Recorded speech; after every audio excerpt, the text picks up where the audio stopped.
Welcome to the Travel Transformation Podcast, the podcast that explores the life-changing potential of solo travel, intentional travel, and location-independent working. Whether you're an aspiring digital nomad or simply want to boost your confidence through epic travel experiences, I'm here to motivate and inspire you to go after all your wildest dreams. I'm Jessica Grace Coleman, author, travel transformation coach, founder of Flip the Script Travel Transformation Services, and your host for the Travel Transformation Podcast. Travel changed my life. Now let's change yours. You ready? Let's go.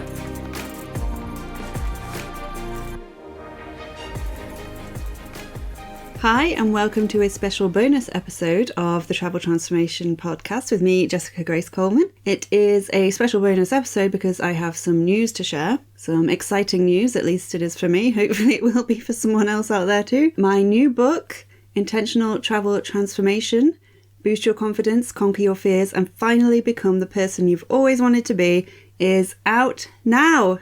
Yes, you can get it from Amazon in paperback or ebook. Hardback will be coming soon. Or you can get it from other online platforms for your Nook, for your Kobo, on iBooks, all kinds of stuff. You can find all the links at traveltransformationcoach.com/books. And I just wanted to let you know that it's available. And also I thought I would do a quick little episode just about what you can expect from the book and maybe do a little bit of a reading from it as well. So what is the book about? Well, basically it is the story of my last 12 or so months from when I was living on my own in a small house in Stafford, which is my hometown. And to be honest, I was pretty miserable. Even before the pandemic, I've been working from home on my own for years and years and years. I was living on my own. Some days I wouldn't see anyone. I would get very, very excited if the postman came to say hi or if I spotted a dog out the window. Although, to be fair, I get excited about that anyway, wherever I am. But yeah, I was not happy. I wanted to change things. I wanted to shake things up, especially after the pandemic. I think a lot of people felt like that. They felt like they wanted to change their lives in some way. They felt like they were stuck in a rut. I certainly did. And so I made a decision to start my own challenge, which I called the Flip the Script on Fear Challenge, because I already had my Flip the Script Academy. It was just in a different form back then, before I got into all the travel transformation stuff. And I just really like the term flip the script, really. Flip the script on your life, write yourself a better story, write a better script, change the script, burn the script is what my brother said I did when I started this journey. I completely flipped everything upside down. I changed pretty much every aspect of my life, and it started with this challenge that I came up with by myself. I thought it would be a good thing to do for me, and also I was going to make a course out of it to put in the academy, which I did eventually. And I thought maybe one day I would write about it, and I was right.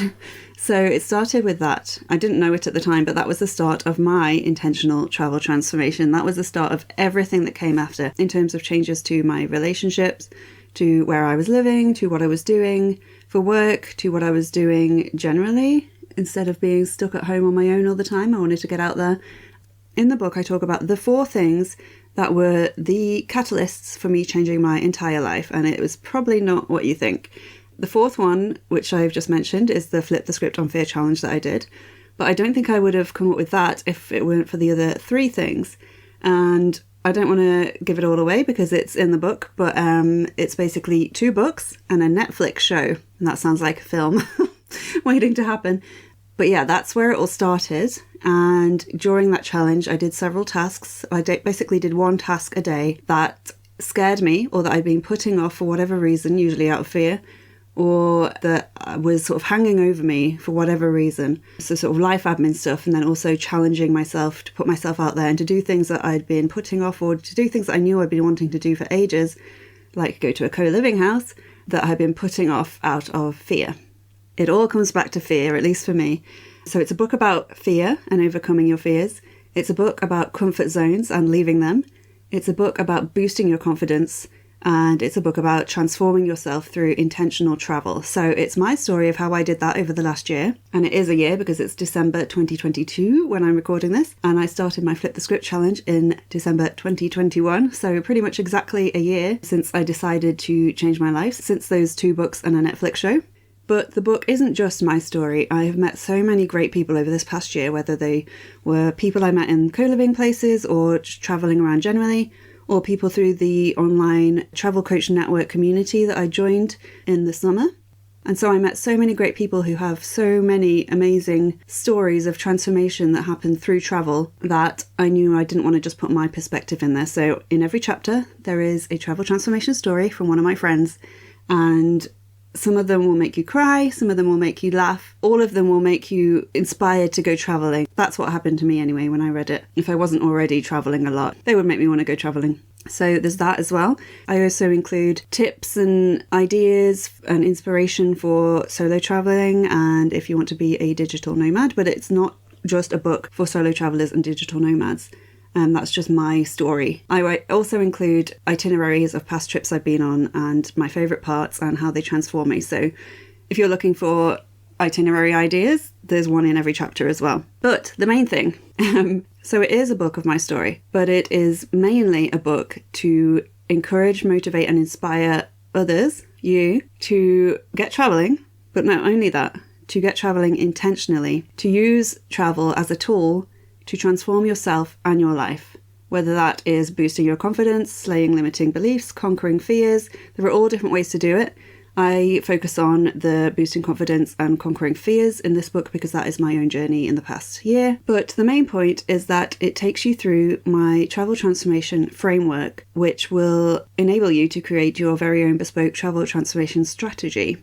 And this is a kind of roadmap that you can use in your next trip and in all future trips you take to help you make the most of your travels and really go in with a solid intention to every trip to overcome a fear, slay a limiting belief, like I say, boost confidence, whatever it is that you need to work on or that you believe you need to work on in life to get to the next level, or whatever's been holding you back and you know you need to work on it, but you've been too scared to do it. Again, it all comes down to fear.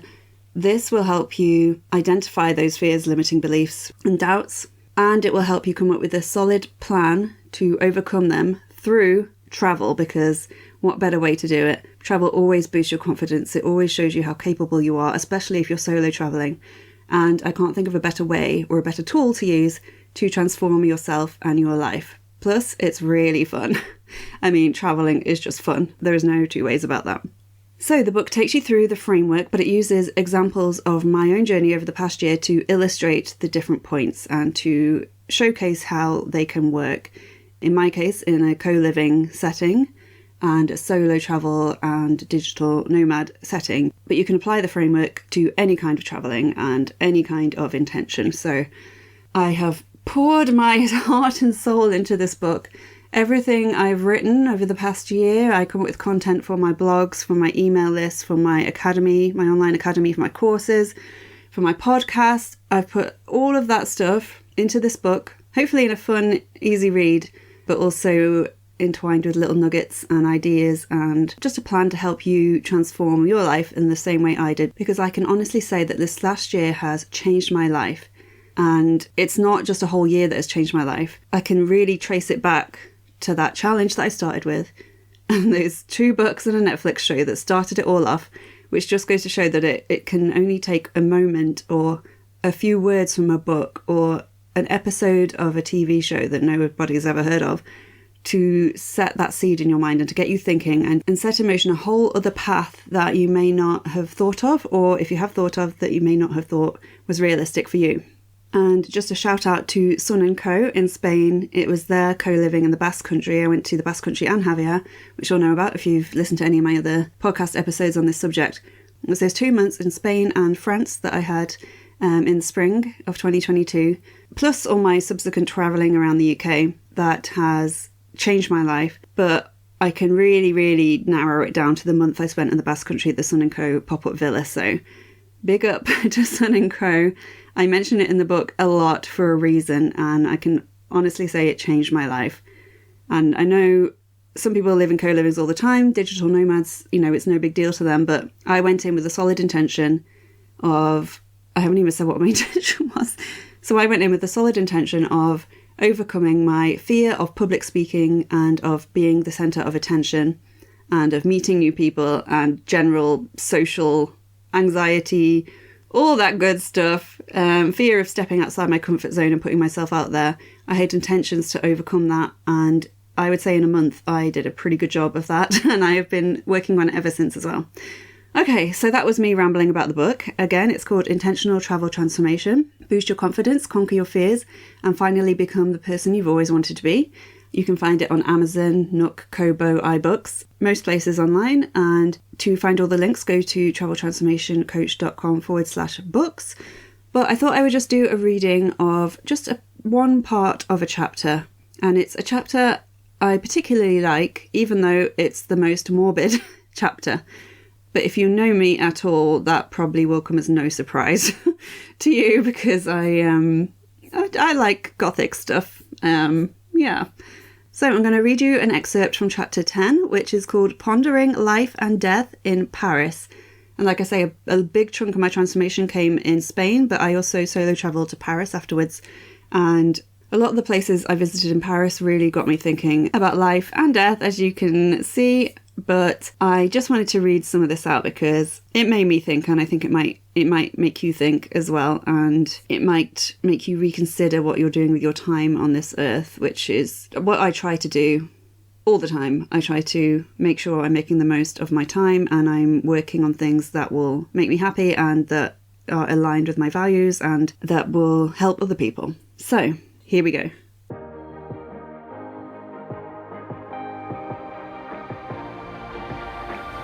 Paris, like many cities, is a place of contrast. Bustling city streets and quiet green parks, huge museums filled with history and culture, and quaint cafes on the side of the street.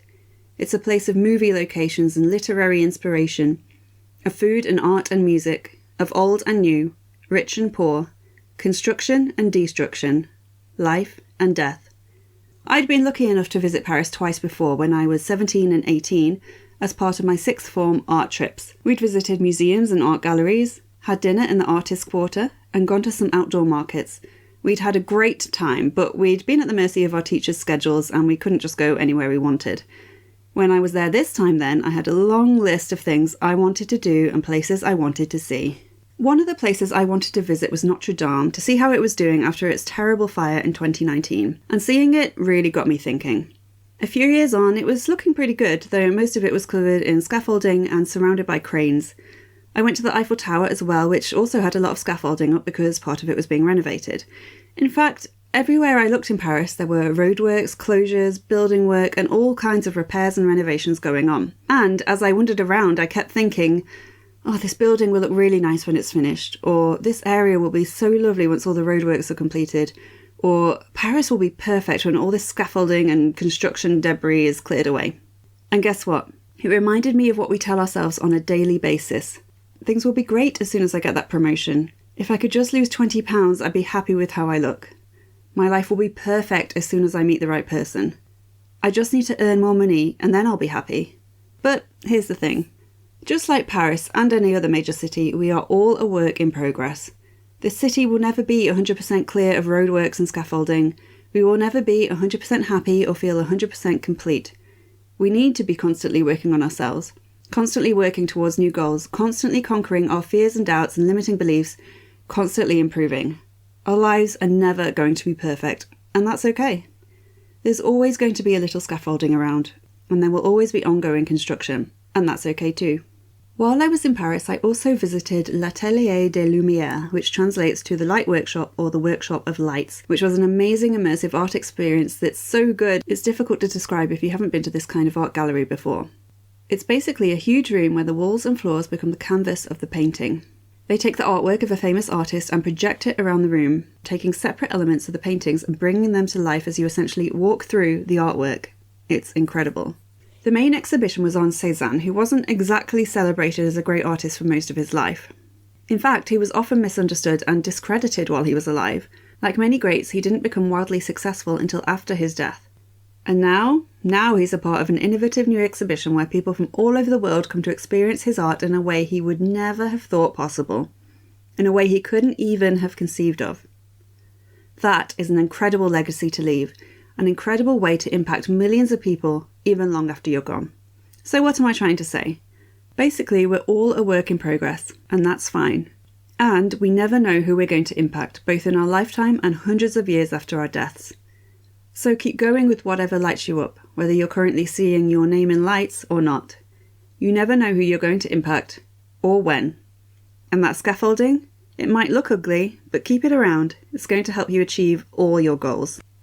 I'm so glad I went to check in on the Notre Dame to see how she was doing. And it was nice to see other tourists there too, none of them having forgotten this magnificent building even though she's currently out of action. I'm also glad I went to see it because it gave me the chance to discover my absolute favourite place in Paris.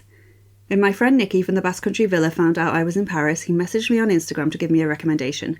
A famous bookstore, Shakespeare and Company. It just so happened to be across the road from the Notre Dame, and they just so happened to be celebrating Bloomsday on the day I went. This is a worldwide annual commemoration of Irish writer James Joyce, celebrated on the 16th of June, the day depicted in his famous novel Ulysses, and named after the main character Leopold Bloom. Apparently, Sylvia Beach, the original owner of Shakespeare and Company, was the first to publish Ulysses in its entirety, so I'm not surprised they celebrate it there. And if you've never heard of Bloomsday, don't feel bad, I hadn't either. In fact, it took me quite a while to figure out what on earth was going on as I made my way to the famous bookshop. If you walk down the ridiculously cute Rue de la Boucherie, a tiny side street off the Rue Saint-Jacques in the 5th arrondissement, not too far from the Pantheon, you will find the Shakespeare and Company bookstore and cafe at the end, past 3 cute restaurants with outdoor seating. When I went, you could barely move on the little street, as big crowds gathered to hear the readings, singing and other celebrations happening just outside the bookstore entrance. I stood there for a while watching the proceedings and soaking up the atmosphere, and then I joined the queue to get into the bookstore. And as soon as I walked in, I could see why there was a queue. It was one of the cutest, quaintest, most higgledy-piggledy wonders of a bookstore I'd ever seen.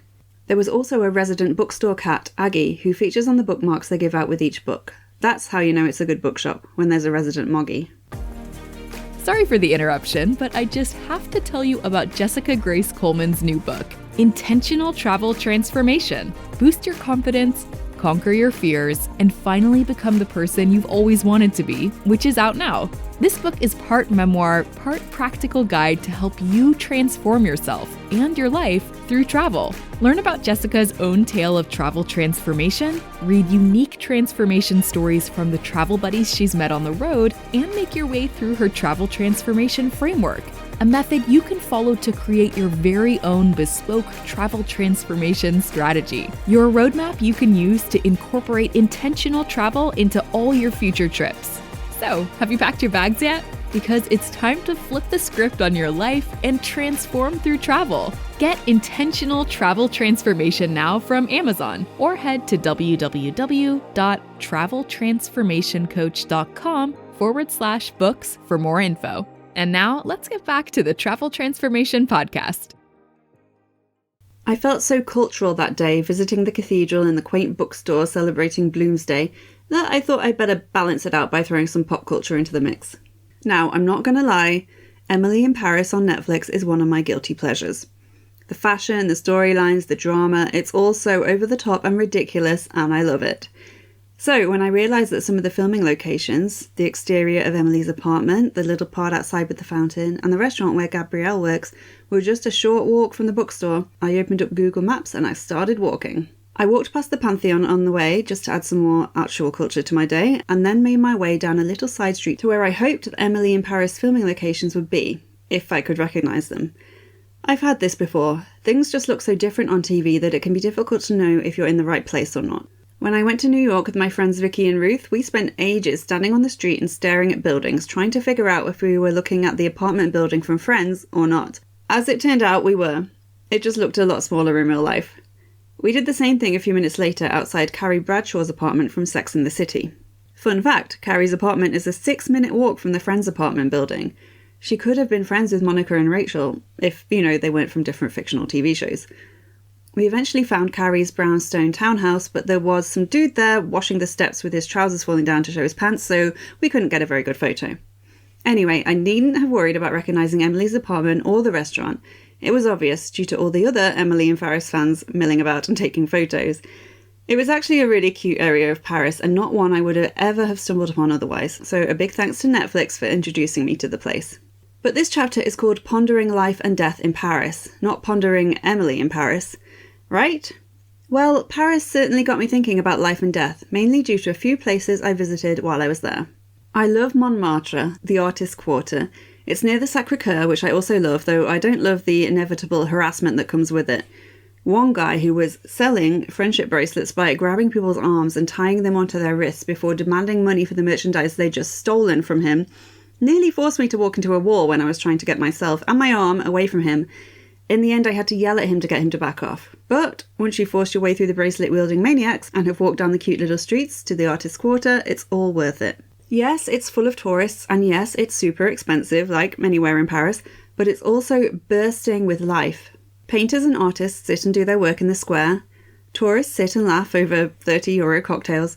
Musicians fill the air with Parisian tunes. There is just life everywhere, being captured equally by the endless tourists with their smartphones and by the patient painters with their brushes and pencils.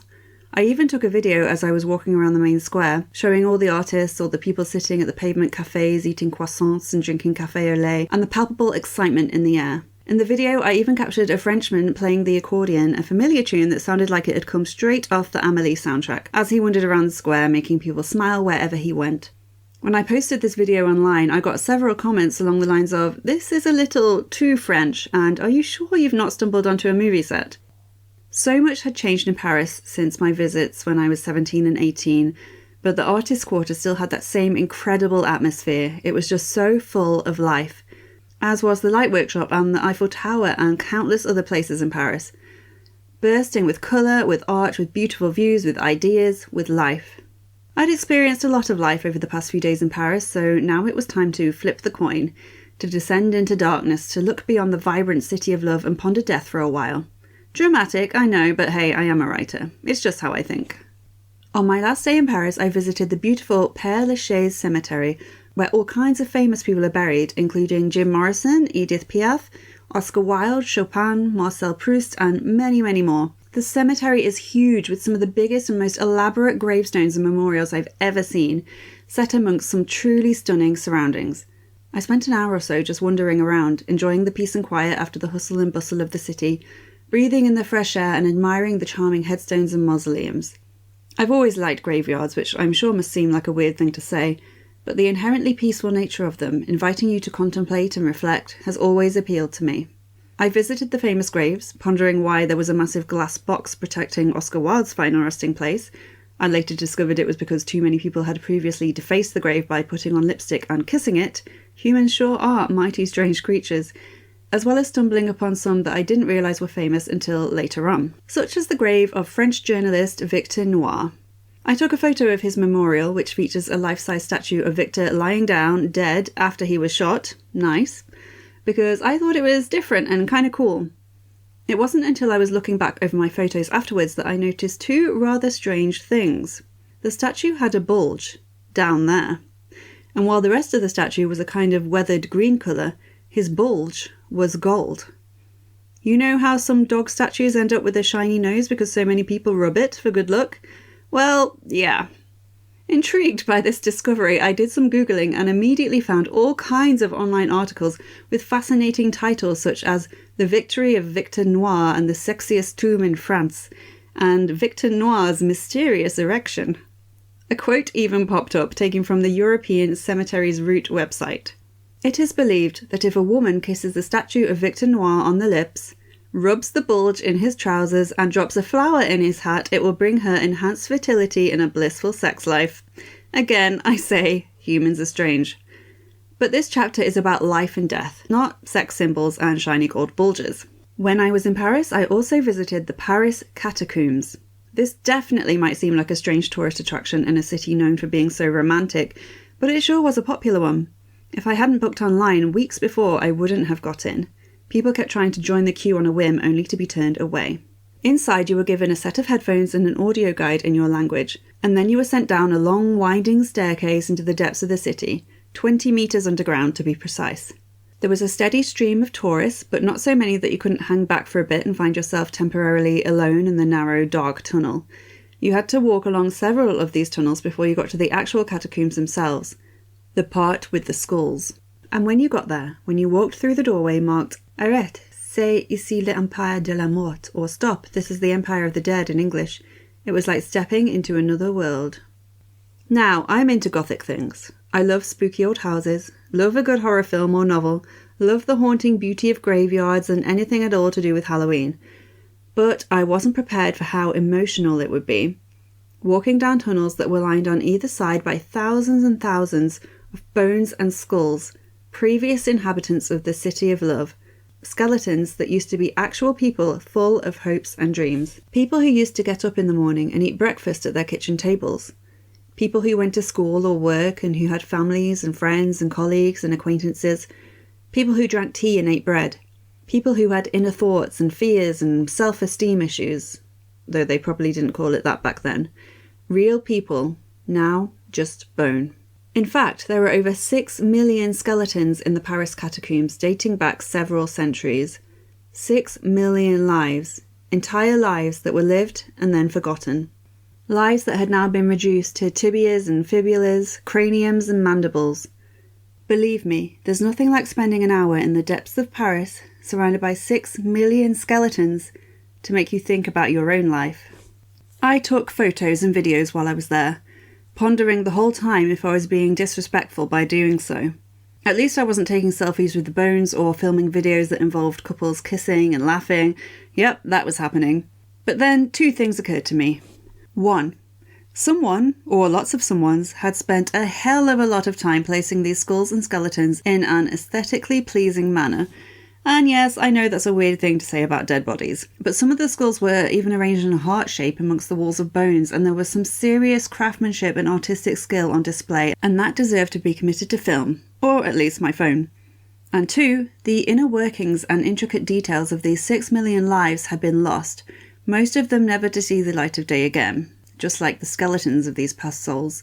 But in being part of the Paris catacombs, a site of interest that attracted over 550,000 visitors every year, they were, in a way, contributing to the history of the city. And not only that, in pulling in so many tourists, they were contributing to the future of the city too. Their individual lives may have been forgotten, but they hadn't been totally forgotten. In death, they had become something else. A tourist attraction, yes, but also a catalyst for people to think about their own lives, their own passions, their own hopes and dreams, all the things they want to do before the end of their life. I know, super morbid. I expect some of you will be considering putting this book down now, so you don't have to think about death or skulls or skeletons or bones, and that's fair enough. But I also think we should think about this stuff. After all, we're all going to die, and when we do, we become those skeletons, those skulls and bones. Just probably not as fabulously arranged as the ones found in the catacombs. It's going to happen. It's sad and it's scary, but it's inevitable. It's what we do before we go that counts. It's how many of our dreams we have the courage to pursue before we leave this earth. It's how much we're able to transform ourselves and our lives and the lives of others. And if, along the way, we can spend some time pottering around a quaint Parisian bookstore, or relaxing in a beautiful villa in the Basque Country, or hanging out on a penthouse rooftop overlooking Valencia with newfound friends from all over the world, even better. Knowing there's an end to our lives is a truly powerful thing, if, that is, we decide to make it so. If we decide to keep it in mind when planning our goals and dreaming our dreams, if we decide to create an incredible life for ourselves, instead of just sleepwalking through every day, week, month and year, hoping something good is going to happen. The truth is, we can't just wait for things to happen to us. We have to go out there and ensure incredible things happen for us, by us, because of us. Life is a blank book, ready and waiting for us to write whatever we want on the pages of our own story. And, if this is the case, why wouldn't we write the most amazing things we could possibly ever think of? Why wouldn't we do everything in our power to make each chapter better than the last? Why wouldn't we make each paragraph, each sentence, each word really count? And why on earth wouldn't we make the most of our short time on this beautiful, stunning, surprising, vivid, colourful, wonderful planet? My Nan, Olive, is 97 at the time of writing, and she always tells me the same things. Have fun while you're still young. Travel the world while you still can. Have adventures while you're still able. And personally, I think that's the best advice anyone can ever give you. Have adventures while you're still able. There's no way anyone would ever regret having epic adventures when they're on their deathbed, and I certainly don't intend to have any regrets in this regard. Do you?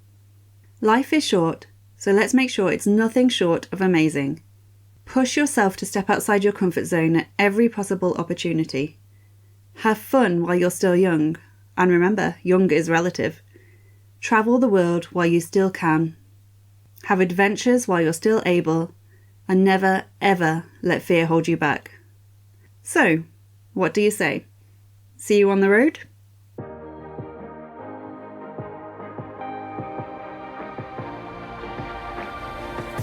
Okay, that's the end of my reading. It went on a little longer than expected because I added a bit from the conclusion as well because it seemed to fit in with the whole life and death stuff. Again, a bit morbid, but I think we really need to think about this stuff, and I think it really helps to think about this stuff so that we can go out there and live an epic life full of meaning and adventure and excitement and purpose and all that good stuff while we still can. So I just wanted to do that quick little podcast episode, which as usual turned into a much longer podcast episode than I meant to. That is it for now. I have got to go now because I am watching Wednesday with my friends Vicky and Ruth. As I say, I'm a big fan of gothic things, and that includes Tim Burton and it includes the Addams Family, so it is a perfect mix for me, and it is a perfect thing to go and watch after talking about life and death, I believe. So I hope you enjoyed that. Please, if you're interested in this at all, in travelling, in self-development, in getting outside your comfort zone, in pushing yourself outside your comfort zone, or if you're not into travelling yet and you think it might help you get out of the rut you've been stuck in, I highly recommend it for pretty much anything, any issues you've got in life. And my book will show you how you can use intentional travel as a tool to transform yourself and your life. So once again, it's traveltransformationcoach.com/books, and it's called Intentional Travel Transformation by me, Jessica Grace Coleman. So that's it for now. Thank you for listening, and until next time, I'll catch you on the flip side. Bye.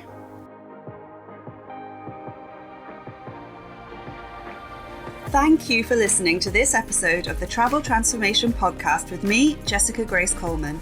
If you enjoyed this episode, please rate and review, and spread the word if you have friends or family who also want to transform through travel. For a chance of winning one of my books in ebook form, please review this podcast on Apple Podcasts and send a screenshot to info@traveltransformationcoach.com or @traveltransformationcoach on Instagram. I'll be picking a new winner each month, and you can choose between any of my non-fiction titles, including Write Your Life, Write Your Year, and Intentional Travel Transformation. You can find out more about me at traveltransformationcoach.com, and until next time, I'll catch you on the flip side.